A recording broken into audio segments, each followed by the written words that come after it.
हमारी संस्कृति, हमारे संस्कार सदा रहे हमारे साथ। भारत के महान ग्रंथों और काव्यों का संपूर्ण संकलन। सब्सक्राइब करें तिलक। कई तरीके की एलईडी लाइट्स आपके घर और ऑफिस के लिए। GR LED lights, make India bright.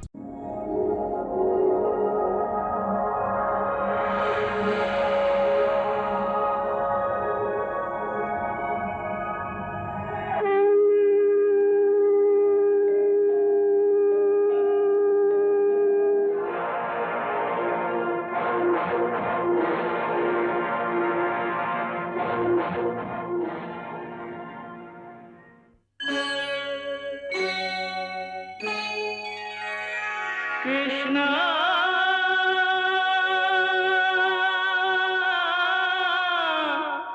Krishna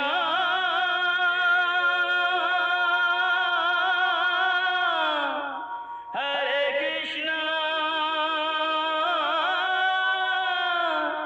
Hare हरे।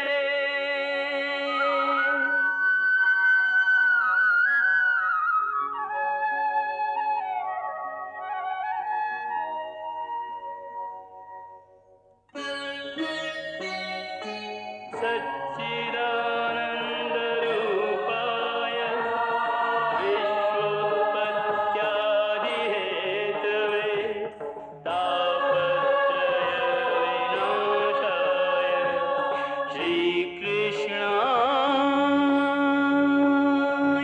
वयं नमः।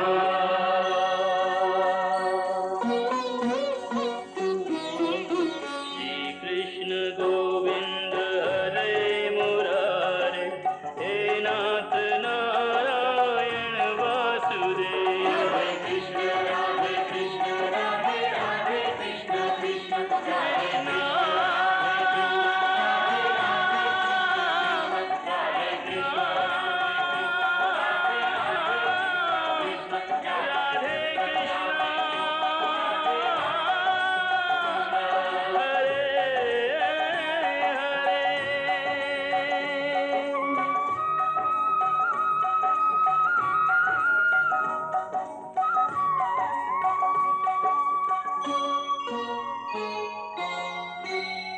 अक्रूर कौरव दरबार में सहायता मांगने आया है ताकि मथुरा को जरासंध के आक्रमण से बचाया जा सके।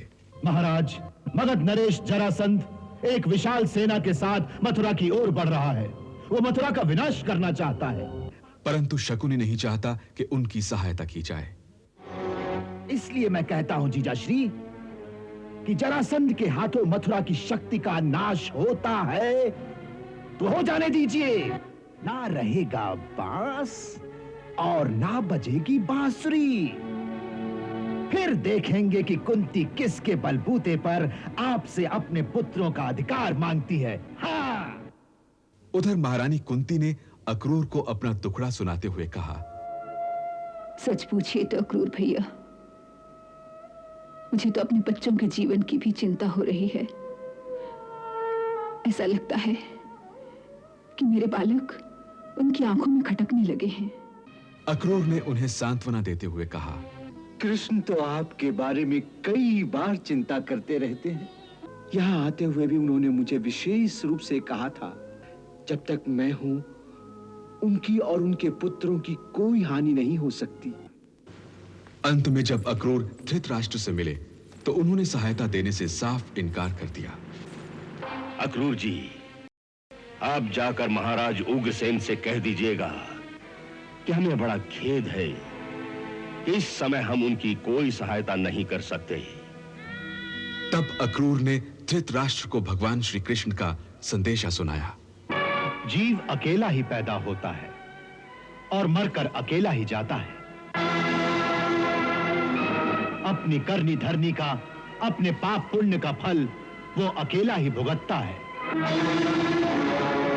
और स्वयं अपने पापों की गठरी सिर पर लादकर अकेला ही घोर नरक में चला जाता। भगवान श्री कृष्ण ने सचमुच ही मेरे कल्याण की बात कही है। इसके लिए उन्हें मेरा नमस्कार कहना और साथ में यह भी कहना कि हे प्रभु, मैं अपने चित्त की इस चंचलता का क्या करूं कि इसमें श्री कृष्ण का उपदेश उतनी ही देर ठहर पाया है जितनी देर आकाश में बिजली की चमक ठहरती है। तुम समर्थ हो, बदलना ही चाहते हो तो विधि के विधान को ही बदल दो। मैं विधि का विधान बदल दूं और वो स्वयं कुछ पुरुषार्थ नहीं करेंगे? वाह! देखा क्रूर जी, मनुष्य का अहंकार कितना प्रबल होता है कि यदि स्वयं भगवान भी उसे उपदेश दें तो भी उस पर कोई असर नहीं होता। परंतु उस पाप और अन्याय से भरे गैर वातावरण में फंसा हुआ हमारा एक परम भक्त वहां है, विदुर। ये बताओ कि वहां हमारे प्रिय विदुर की क्या परिस्थिति है? वो तो आपके दर्शनों के लिए बड़े उतावले हैं प्रभु, बड़े उतावले हैं। हम उनसे भी अधिक उतावले हैं अक्रूर जी, अपने धर्मराज के दर्शनों के लिए। हाँ? धर्मराज? आपने उन्हें धर्मराज कहा प्रभु? हाँ अक्रूर जी, वे धर्मराज ही हैं जिन्हें महर्षि मांडव्य के श्राप के कारण इस धरती पर मनुष्य योनि धारण करनी पड़ी है। मांडव्य मुनि का श्राप धर्मराज को? भगवान कृपा करें तो इस रहस्य का उद्घाटन भी कर दें कि स्वयं धर्मराज को मुनि का श्राप कैसे लगा। ये सब माया के खेल हैं अक्रूर जी। देखो माया कितनी प्रबल है।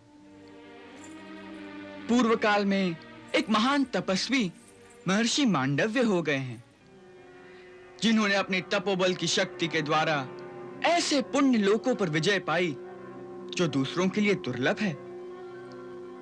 एक बार राजा के सैनिक उसी वन में चोरों का पीछा कर रहे थे।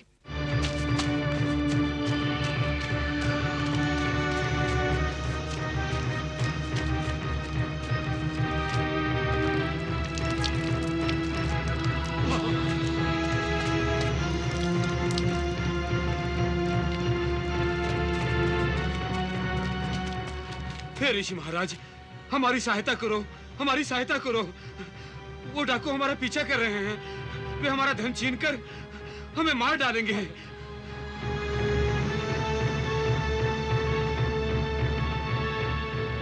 इसलिए कृपा करके हमारा धन माल अपने कुटिया में छुपा कर रख लीजिए और हमें भागने का कोई मार्ग बताइए।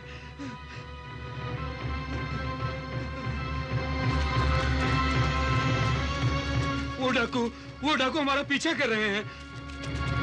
हमारी सहायता करो, वो हमारा धन छीनकर हमें मार डालेंगे। कोई बात नहीं, हमारी कुटिया में सामान रख दो और तुम लोग इधर से नहीं उस रास्ते से निकल जाओ। चलो चलो।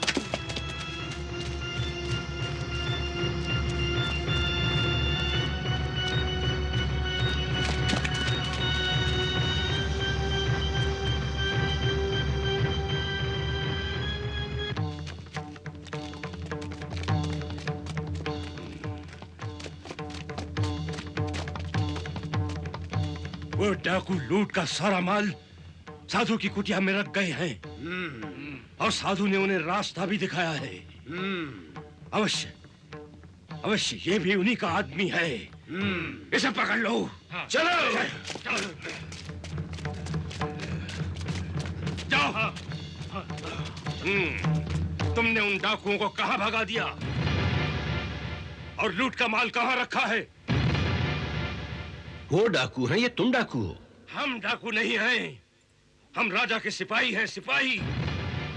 उन डाकुओं को पकड़ने के लिए हम व्यापारियों का वेश बनाकर आए हैं। ये देखो।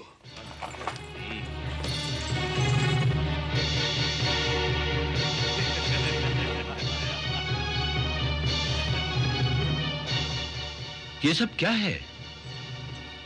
उन्होंने कहा कि तुम डाकू हो, उन्हें लूटना चाहते हो। वो मेरी शरण आए थे, मैंने उनका धन अपनी कुटिया में रखकर उन्हें भगा दिया। अब तुम कहते हो कि वो डाकू थे। सत्य क्या है?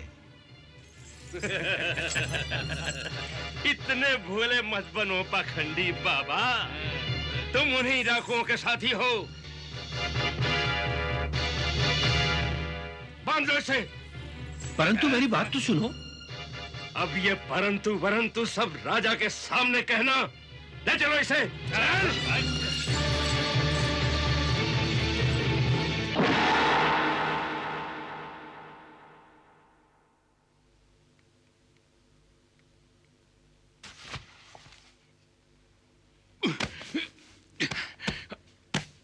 महाराज, इस अपराधी ने अपने पड़ोस में रहने वाली विधवा स्त्री की हत्या इसलिए की कि इसको इस बात का ज्ञान हो गया था कि उस स्त्री ने अपने घर में बहुत सारा धन छिपा कर रखा हुआ है। यदि उसने अपना धन छुपा कर रखा हुआ था तो इसे इस बात का ज्ञान कैसे हो गया? वो स्त्री इसे बहुत अच्छा आदमी समझती थी, इसलिए अपने पति की मृत्यु के बाद उसने बड़े भोलेपन से इससे यह परामर्श चाहा कि जो पैसा उसका पति छोड़ गया है, उसका पता यदि चोर डाकुओं को मिल गया तो वो सारा धन लूट कर ले जाएंगे। उसकी रक्षा कैसे की जाए? तो इस आदमी ने उस स्त्री को यह सुझाव दिया कि अपने घर के आंगन में एक बहुत बड़ा गड्ढा खोदो और उसमें उस धन को छुपा दो। और गड्ढा खोदने में सहायता के बहाने एक रात यह आदमी उसके घर गया। जब दोनों ने मिलकर वो गड्ढा खोदा तो इस आदमी ने उस स्त्री की हत्या करके उसको गड्ढे में दबा दिया और स्वयं उसका धन लेकर भाग गया। महाराज,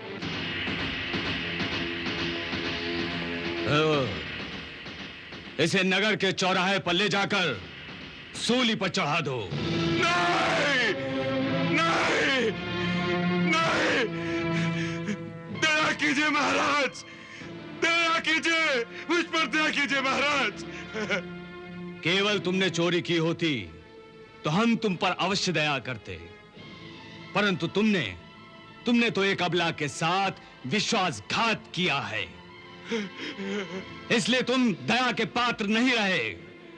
ले जाओ इसे। नहीं, नहीं, नहीं, नहीं।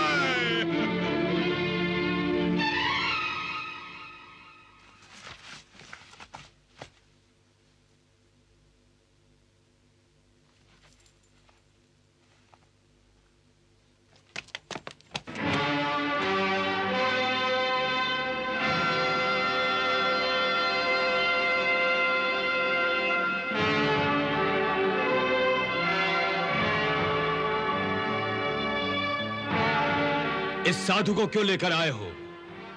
महाराज, ये साधु नहीं, ये तो बहुत बड़ा ढोंगी है। खांडव वन के जंगलों में आजकल कुछ डाकुओं की टोली ने बड़ा उत्पात मचा रखा है। ये बड़े निर्मम लोग हैं महाराज। हर आने जाने वाले यात्रियों और व्यापारियों को लूटते हैं और फिर उनका वध कर देते हैं। महाराज, ये समाचार मिलने पर मैंने अपने कुछ सिपाहियों को उस जंगल में व्यापारियों के वेश में भेजा। जब उन डाकुओं ने हमारे सैनिकों पर हमला किया, उन्हें लूटा और फिर उनका वध करना चाहा, तो हमारे सैनिकों ने भी अपने शस्त्र निकाल लिए।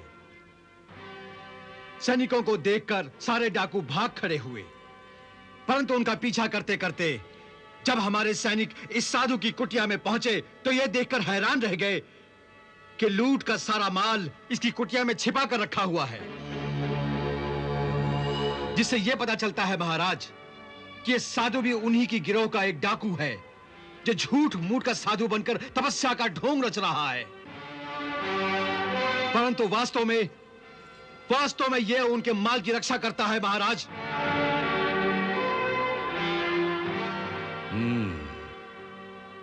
इसका क्या प्रमाण है कि लूट का सामान इनकी इच्छा से उस कुटिया में रखा गया था? हो सकता है ये ध्यान में बैठे हों कि किसी दूसरे ने वहां सामान रख दिया हो। नहीं महाराज, ऐसा नहीं है। हमारे सैनिकों ने उन डाकुओं के साथ इस साधु को बात करते देखा था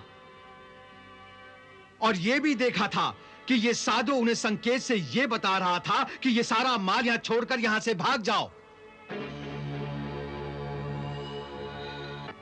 तो क्या यह सत्य है कि तुमने उन डाकुओं से स्वयं कहा कि अपना माल छोड़कर यहां से भाग जाओ? हाँ महाराज,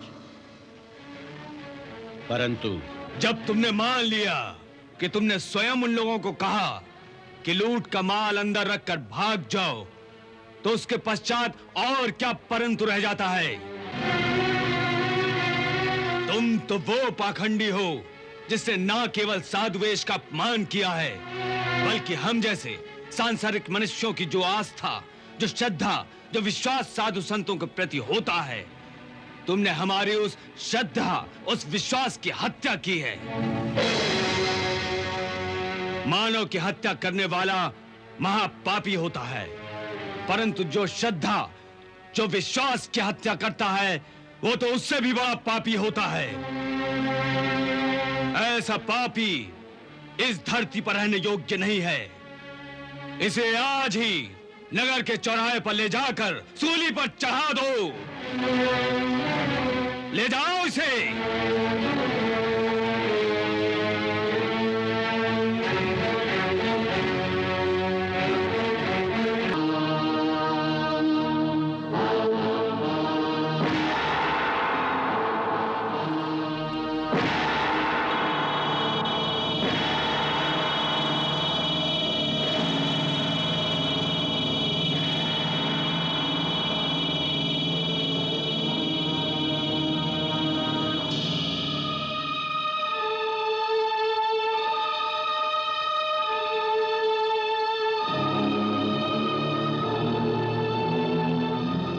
महर्षि की योग शक्ति के कारण वो सूली उनके शरीर का छेदन नहीं कर सकी।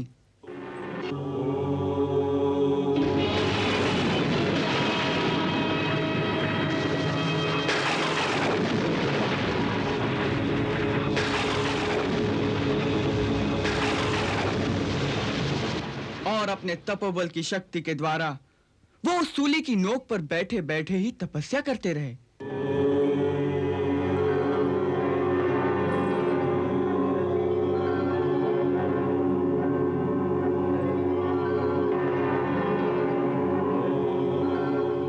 ये चमत्कार देखकर सबको आश्चर्य हुआ। जब राजा तक बात पहुंची, क्या वे महामुनि मांडव्य हैं? तुम्हें कैसे पता चला? महाराज, उनके इस चमत्कार की चर्चा सुनते ही वहां लोगों की भीड़ जमा होनी शुरू हो गई। उस भीड़ में एक साधु भी था। उसने उन्हें देखते ही पहचान लिया कि ये तो स्वयं महर्षि मांडव्य हैं। और फिर उसने उन्हें शूली से उतर जाने को कहा, परंतु महामुनि ने यह कहकर उतरना अस्वीकार कर दिया कि मैं तो अपने राजा की आज्ञा का पालन कर रहा हूं। जब तक मैं उनके राज्य में हूं, सो आदेश के बिना मैं शूली से नहीं उतर सकता। ये तो मुझसे बहुत बड़ा अनर्थ हो गया। हमें तुरंत उनके पास चलकर क्षमा मांगनी चाहिए।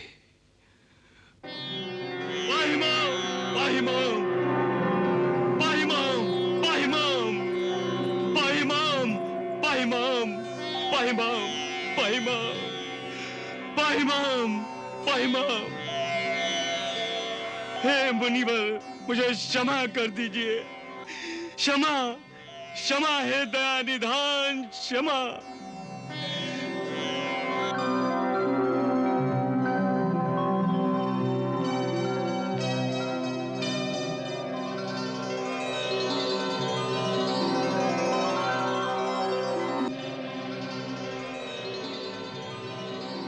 हे मुनिवर, मुझे क्षमा कर दीजिए। मेरी एक भूल के कारण इतना बड़ा अनर्थ हो गया। मैं आपको पहचान नहीं सका। मुझे क्षमा कर दीजिए। और यदि आपकी इच्छा हो तो आप मुझे दंड भी दे सकते हैं। मैं उसे प्रायश्चित के तौर पर सहर्ष स्वीकार कर लूंगा।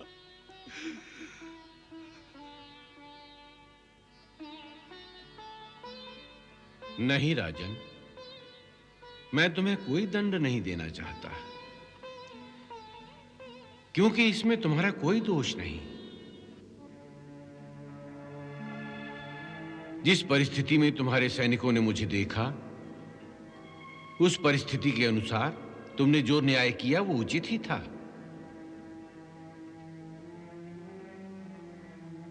इसलिए इसमें तुम्हारा कोई दोष नहीं। दोष है विधि का, दोष है धर्मराज का, जिसकी आज्ञा से काल ने उस क्षण ऐसी परिस्थिति पैदा कर दी। ऐसा क्यों हुआ, इसका उत्तर मुझे स्वयं धर्मराज से मांगना पड़ेगा कि किस कारण मुझे इस दंड का भागी होना पड़ा। हे राजन, मैंने आपकी आज्ञा का पालन करके आपका दिया हुआ दंड भोग लिया है। आपकी शूली इससे अधिक मेरे शरीर का छेदन नहीं कर सकेगी। इसलिए अब यदि आप मुझे आज्ञा दें तो मैं इसी क्षण सीधा धर्मराज के पास जाना चाहता हूं।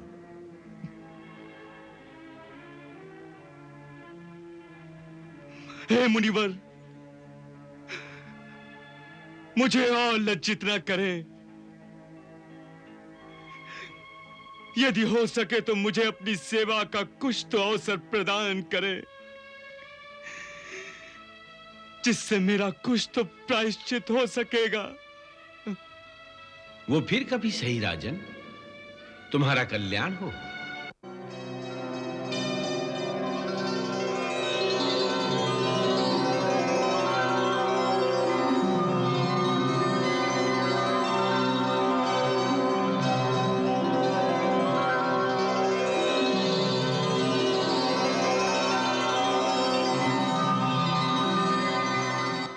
इसे भाग्य का विधान समझकर महर्षि ने किसी पर क्रोध नहीं किया, परंतु वहां से वे सीधे धर्मराज के पास गए।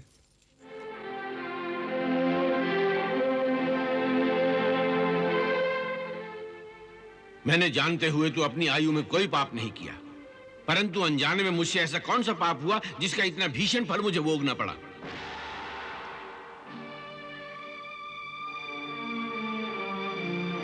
हे तपोमूर्ति, बाल्यपन में आप पतंगों के पुच्छ भाग में सीके घुसेड़ दिया करते थे। उसी कर्म का यह फल आपको प्राप्त हुआ।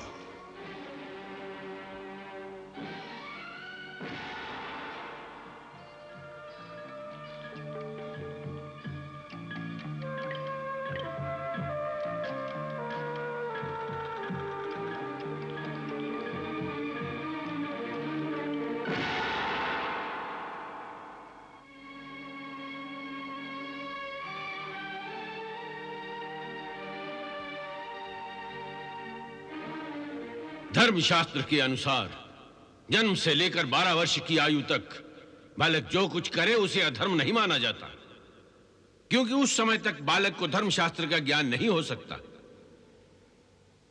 सो तुमने बाल्यपन में की हुई मेरी मूर्खता को पाप की संज्ञा देकर अन्याय किया है। दूसरी बात यह है कि तुम ये भूल गए कि न्याय के आसन पर बैठने वाला अपराध की मात्रा के अनुसार ही दंड देता है। उस मात्रा से अधिक दंड देने से अन्याय करने का पाप लगता है,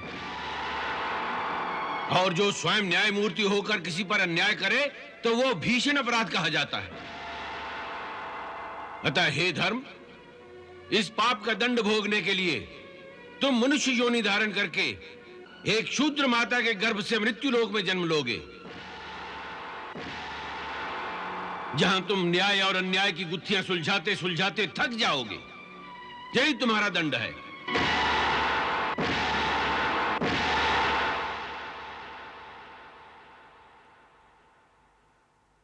सो महात्मा मांडव्य के श्राप के कारण वे साक्षात धर्म ही है, जो इस धरती पर विदुर रूप में एक शुद्राणी दासी की कोख से जन्मे हैं।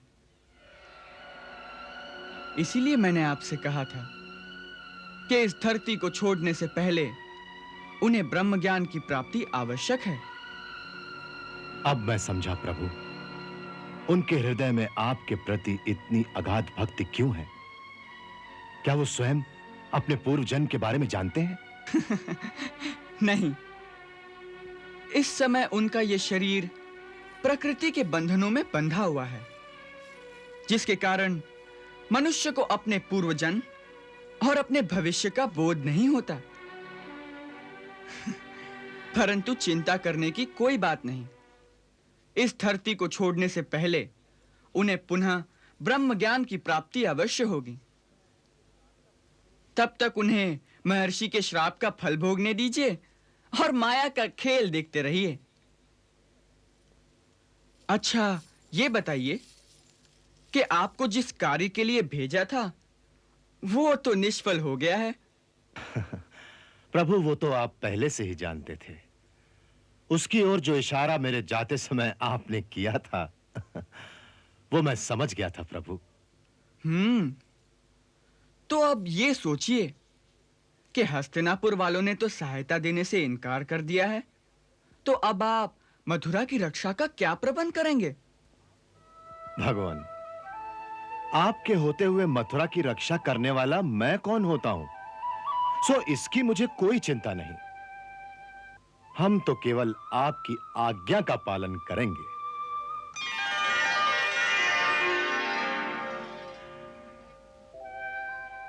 अच्छी बात है।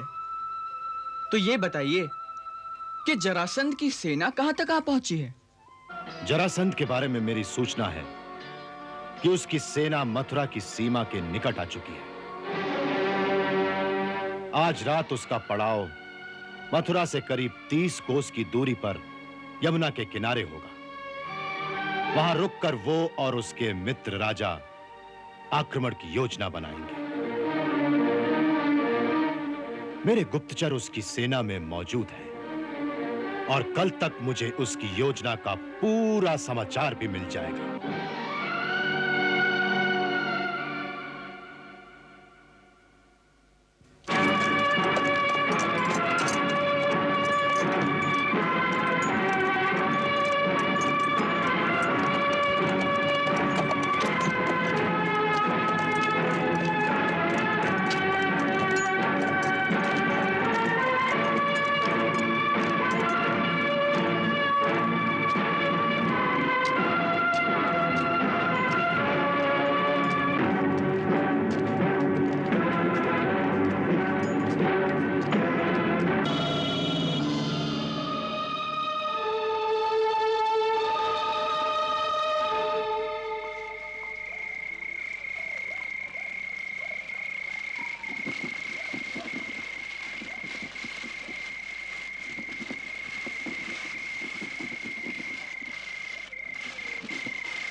सम्राट की जय हो। सेनापति वर्धक, क्या समाचार लाए हो? क्या हस्तिनापुर की सेना मथुरा नरेश की सहायता के लिए आ रही है? नहीं महाराज।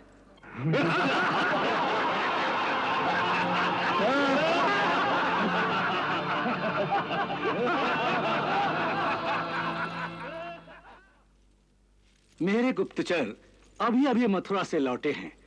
उनकी सूचना है कि हस्तिनापुर नरेश महाराज धृतराष्ट्र ने मथुरा वालों की सहायता करने से साफ इनकार कर दिया है।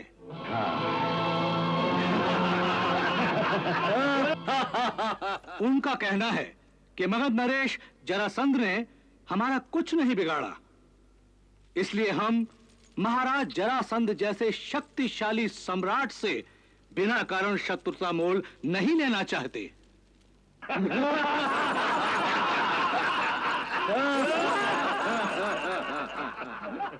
बहुत बुद्धिमान है महाराज धृतराष्ट्र।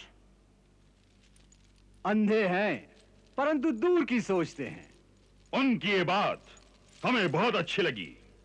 इस प्रकार उन्होंने हमारी ओर मित्रता का हाथ बढ़ाया है, जिसे हम स्वीकार करते हैं। इसका अर्थ यह भी है कि उन्होंने हमारा काम और भी आसान कर दिया है। निस्संदेह अब तो मथुरा की अवस्था एक ऐसे निरीह पक्षी की तरह हो गई है जिसके पर काट दिए गए हों।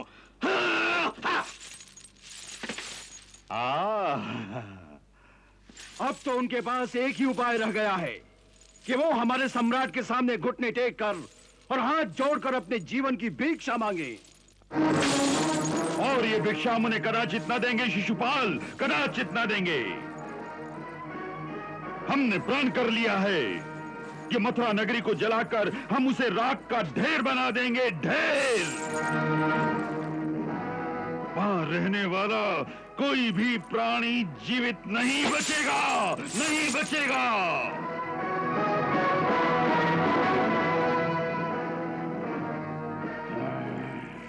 इस प्रण को पूरा करने में अब कोई संशय बाकी नहीं रहा महाराज। परंतु परंतु क्या? परंतु सम्राट से मेरी एक प्रार्थना है कि अपने इस निर्णय पर एक बार फिर विचार कर लें। क्या यह आवश्यक है? महाराज शल्य, आप अच्छी तरह जानते हैं कि जब किसी वीर पुरुष पे घात किया जाए तो उसका प्रतिघात करना ही वीरता की निशानी है। किंतु आपके इन शब्दों में वीरता की नहीं बल्कि बुद्धि की निर्बलता दिखाई दे रही है। क्षमा करें महाराज, वीरता का मार्गदर्शन करना ही बुद्धि का काम है। आप कहना क्या चाहते हैं मद्र नरेश? केवल इतना ही कि इस समय जो परिस्थिति है उसके अनुसार मथुरा वाले हमारी सेना का सामना एक दिन से अधिक नहीं कर सकेंगे।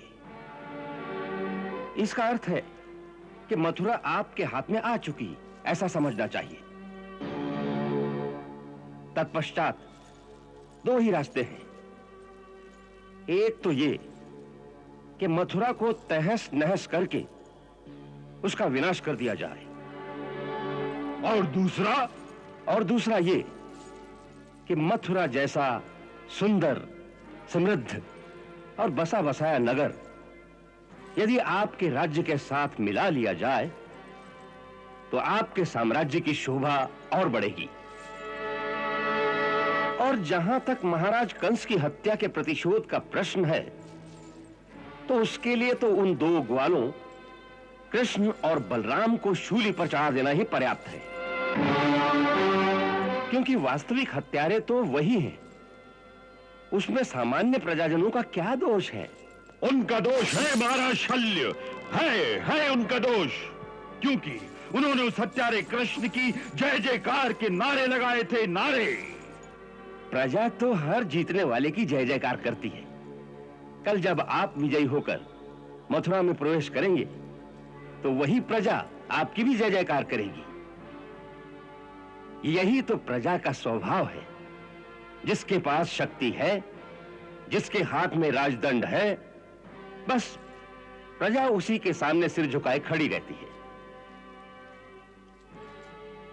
इसीलिए तो राजनीति कहती है कि साधारण प्रजा की सामूहिक हत्या से कोई लाभ नहीं होता, बल्कि अपकीर्ति होती है। हाँ, इसका अर्थ है कि उस प्रजा को कोई दंड न दिया जाए।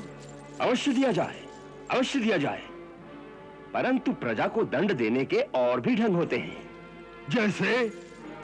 जैसे कि उन पर इतने कर लगा दो, इतने कर लगा दो कि वो जीवन भर जितना धन कमाते रहें उसे कर के रूप में हमारे राजकोष में भरते रहें। बस जब तक जिएंगे आपके दास बनकर जिएंगे, और जब थक जाएंगे तो स्वयं ही मर जाएंगे।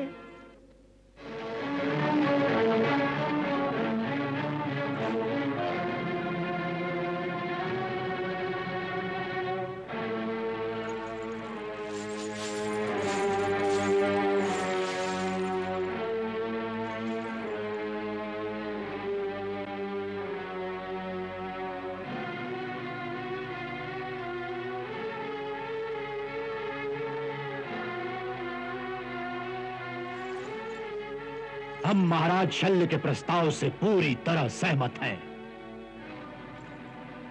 परंतु एक बात याद रखो मित्र कि एक बड़े नगर को उजाड़ना जितना सरल है, उसे बसाना उतना सरल नहीं है। शताब्दियां लग जाती हैं मथुरा जैसे नगर को बसाने के लिए। इसलिए मेरा कहा मानो मित्र, इसे उजाड़ो मत, मत उजाड़ो इसे मित्र, मत उजाड़ो। ये समझ लो कि मगध के राजमुकुट में मथुरा नाम का एक और हीरा जड़ दिया गया है, एक और हीरा जड़ दिया गया है। क्यों महाराज भौमासुर, कैसी लगी योजना? सुंदर, अति सुंदर। इससे मगध साम्राज्य के वैभव में 4 चांद लग जाएंगे। वाह!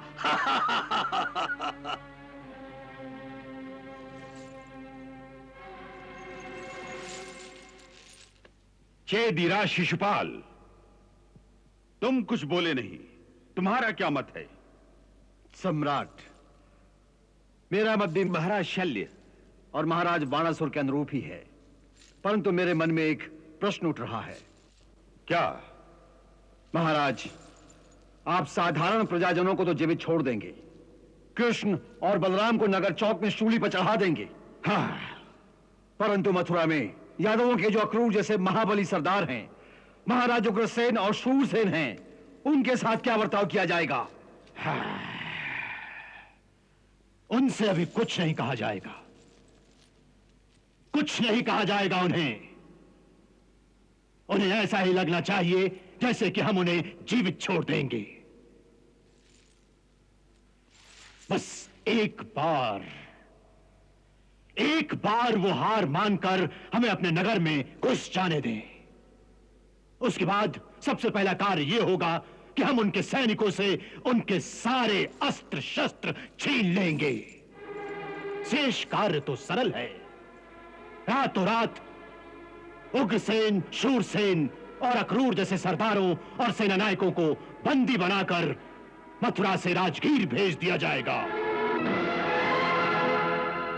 जब सहसा उन्हें जंजीरों में बांधकर मथुरा से राजगीर धरती पर घसीटते हुए ले जाया जाएगा और ये दृश्य मथुरा के गांव वाले देखेंगे तो हमारे सम्राट की शूरवीरता के डंके बजाएंगे, डंके बजाएंगे वो, डंके बजाएंगे वो। और हर गांव में एक उत्सव होगा, एक उत्सव होगा हर गांव में।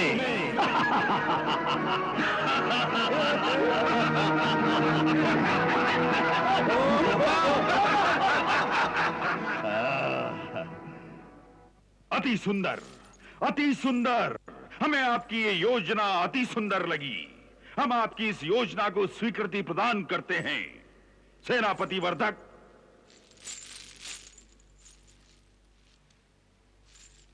इसी समय मथुरा नरेश के नाम हमारा आज्ञा पत्र लिखा जाए। जो आज्ञा महाराज।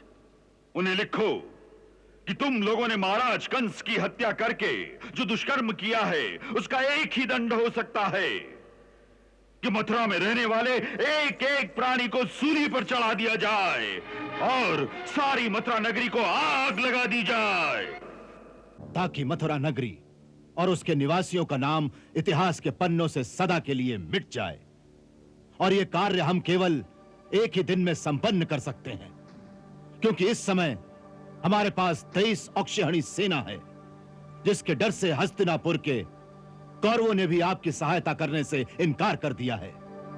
आपकी इस दीन और करुणाजनक अवस्था को देखकर हमें उन बेचारे मथुरा वासियों पर दया आ रही है, जिनकी रक्षा आज उनका राजा नहीं कर सकता। इसलिए मानवीय दया की भावना से द्रवीभूत होकर हमने फैसला किया है कि हम उन समस्त निर्दोष प्रजाजनों को इस शर्त पर क्षमा कर देंगे कि महाराज कंस की हत्या करने वाले कृष्ण और उनके भाई बलराम को हमारे हवाले कर दें।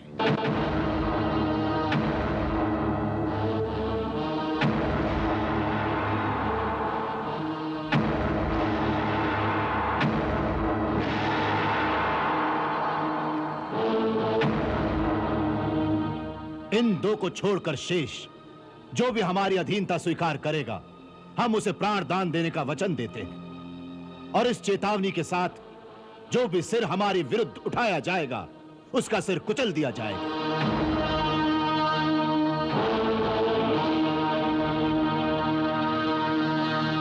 हमें आशा है कि आप बुद्धिमानी से काम लेंगे और हमारी आज्ञा का पालन करेंगे। यह आपकी प्राण रक्षा का अंतिम अवसर है। यदि कल तक हमारी आज्ञा का पालन न हुआ तो हमारी सेना मथुरा पर धावा बोल देगी।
इस विषय में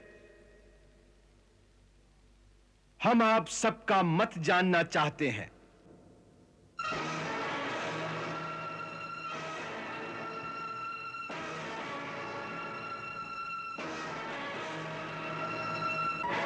यह संधि पत्र नहीं, एक आज्ञा पत्र है। और आज्ञा यह है कि युद्ध से पहले ही हार मानकर अपने शस्त्र उनके चरणों में रख दो और हाथों में चूड़ियां पहनकर उनके सामने नतमस्तक होकर उनकी पराधीनता स्वीकार कर लो।